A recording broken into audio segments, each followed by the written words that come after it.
भारत ने लगातार, माननीय प्रधानमंत्री मोदी जी ने हर बार शांति का प्रयास और शांति का हाथ बढ़ाया, लेकिन पाकिस्तान ने हर बार आतंक का रास्ता अपनाया। 2014 में भी ओथ लेते समय पाकिस्तान के प्रधानमंत्री को भी निमंत्रण दिया था। उसके बाद भी माननीय प्रधानमंत्री जी लाहौर गए, बगैर किसी सुरक्षा के गए, साहस और सही इरादों के साथ शांति के लिए गए थे, लेकिन बदले में क्या मिला? बार बार आतंकी हमले। और जो 22 अप्रैल 2025 को पहलगाम में हुआ, उसका उल्लेख यहां पर जितने सांसद आज तक विपक्ष से बोले हैं, किसी एक भी सांसद ने खड़ा होकर यह नहीं कहा कि इस आतंकवादी हमले में धर्म पूछकर कलमा पढ़ने के लिए बोला गया, पैंट उतार कर देखा गया, फिर मौत के घाट उतारा गया। इतना बोलने में विपक्ष के सांसदों को क्या दर्द थी?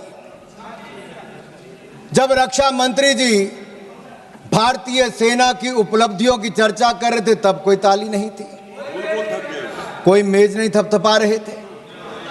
और आज भी अगर मैं कहूं कि निहत्थे और निर्दोष नागरिकों को धर्म पूछकर मारने का अगर पहली बार ऐसा काम हुआ है, उन्होंने धर्म के नाम पर देश को बांटने का, देश में दंगे फैलाने की सोच को लेकर चले, लेकिन नरेंद्र मोदी जी के नेतृत्व में 140 करोड़ भारतीय एकजुट होकर खड़े रहे। पूरा भारत एक साथ खड़ा रहा।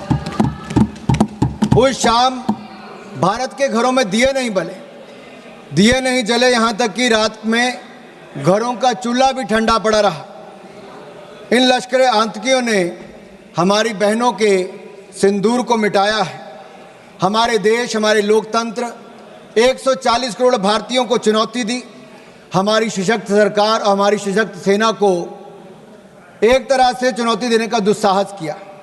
प्रधानमंत्री मोदी जी ने कहा था कि भारत पहलगाम के साजिशकर्ताओं को उनकी कल्पना से परे सजा देगा। और ऑपरेशन सिंदूर में हमने देखा कि भारतीय सेना की जो शक्ति है, एकता और संकल्प एक प्रतीक बन चुका है।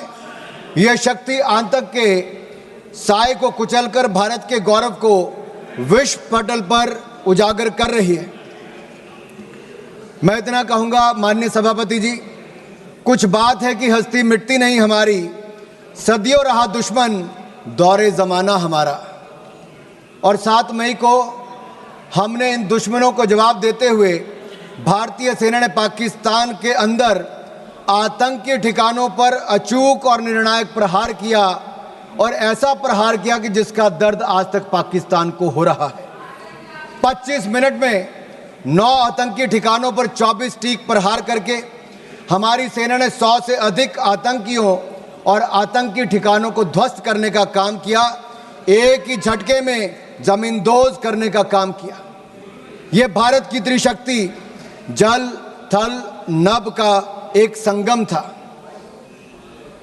हमने विश्व को साफ शब्दों में बता दिया कि भारत के विरुद्ध अगर कोई आतंकवाद की किसी घटना को अंजाम देगा तो हमला भारत पर हमला माना जाएगा, भारत के खिलाफ युद्ध माना जाएगा, और भारत इसे अपने तरीके से निपटेगा। और इसका करारा जवाब भी देखा, जो आंख उठाकर देखेगा उसको ऐसी दर्द दी जाएगी कि उसकी आने वाली पीढ़ियों को भी दर्द महसूस होती रहेगी।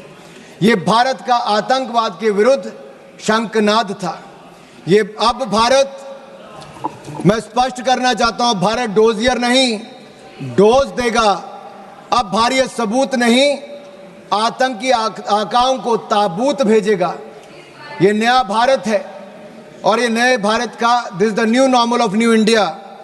This is PM Modi's zero tolerance policy towards terrorism. जब दूसरे दिन पाकिस्तान ने भारतीय सेना और हमारे सिविलियन ठिकानों पर हमला करने का प्रयास किया, तो हमारी भारतीय सेना ने एक बार फिर पाकिस्तान के 11 एयरबेस पर हमला करते हुए उसको नेस्तनाबूद कर दिया। This was a strike on the 11 Pakistan air bases and it made it the graveyard of military defeat of Pakistan. मौका मिले तो आप अपने पड़ोसी मुल्क पाकिस्तान से पूछ लें कि भारतीय मिसाइलों ने कैसा कहर ढाया था।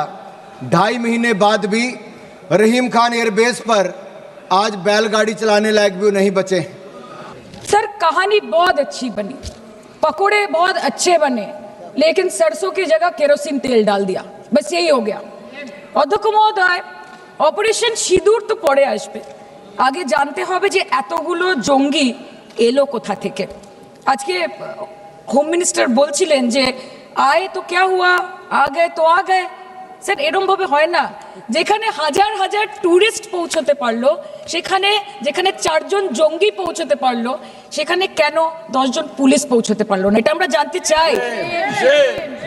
सर हम बोलेंगे कि आपने घर में घुस के मारा तो आप बोलेंगे देश प्रेमी, हम पूछेंगे कि आतंकवादी कहां से आए तो आप बोलेंगे देशद्रोही, हम बोलेंगे वाह मोदी जी वाह तो आप बोलेंगे देश प्रेमी, हम बोलेंगे नरेंद्र मोदी जवाब दो तो आप बोलेंगे देशद्रोही।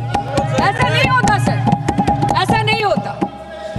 सही है सर आपके और हमारे बोलने से कुछ जाता भी नहीं आता भी नहीं। জম্মু অ্যান্ড কাশ্মীরের লেফটেন্যান্ট গভর্নর মনোজ সিনহা নিজে পেহেলগাঁও কাণ্ডের সম্বন্ধে সবাইকে বলেছে যে এটি একটি গ্রেভ সিকিউরিটি ল্যাপস। যদি সত্যি এটি একটি চরম নিরাপত্তা ব্যর্থতা হয়ে থাকে, তাহলে কেন ইন্টেলিজেন্স ব্যুরো প্রধানকে কোনো জবাবদিহি করা হলো না? কেন 1 মাসের মধ্যে তার চাকরির মেয়াদ বাড়িয়ে তাকে পুরস্কৃত করা হলো? আপনারা সরিয়ে দিতেন না তাকে, সরিয়ে দিয়ে আপনারা দেশের মানুষকে একটা বার্তা দিতেন that there is no place for intelligence failure and security labs in this country, কিন্তু আপনারা সেটা করেননি। शेम आज কালকে আপনারা বললেন যে জয় পান্ডা বল रहे थे कि অপারেশন মহাদেবে হয়তো একজন জঙ্গি মারা গেছে, আজকে হোম মিনিস্টার বলছেন 3 জন মারা গেছে। আমরা আলোচনাটা ভাগ্যিস শুরু করলাম 2 দিন হলো, যদি আরো 2 মাস আগে শুরু করতাম আরো আগে ধরা পড়ে যেত আমাদের চাপে পড়ে। আমরা তো জানি যে কি হচ্ছে, যে স্বরাষ্ট্রমন্ত্রী গতবার সংসদে এবং নির্বাচন ক্ষেত্রে গিয়েও বহুবার এবং আজকে অবধি বলেছেন যে পাক অধিকৃত জম্মু এন্ড কাশ্মীর আমাদের এবং আমরা সেটা যেন তেন প্রকারেণ নিয়ে ছাড়বো। আমি জানতে চাই যে এত একটা সুবর্ণ সুযোগ থাকার পরেও আমরা কেন এটা হাতছাড়া করলাম? आपने ईंट का जवाब ईंट से दिया, देश चाहता था कि आप ईंट का जवाब पत्थर से दें। पहले बोलते हैं कि पीओके हमारा है, लेके छोड़ेंगे, आज बोल रहे हैं डे 1 से हम तो नॉन एस्केलेटर ही है, वो मारेंगे तो फिर हम मारेंगे, फिर वो मारेंगे, फिर हम मारेंगे, वो 2 मारेंगे हम 10 मारेंगे, वो 26 मारेंगे हम 100 मारेंगे। उरी होगा, बालाकोट होगा, पुलवामा होगा, उसके बाद और कोई अटैक होगा, फिर पहलगांव होगा, फिर ऑपरेशन सिंदूर होगा, सिलसिला चलता रहेगा, जान जाती रहेगी।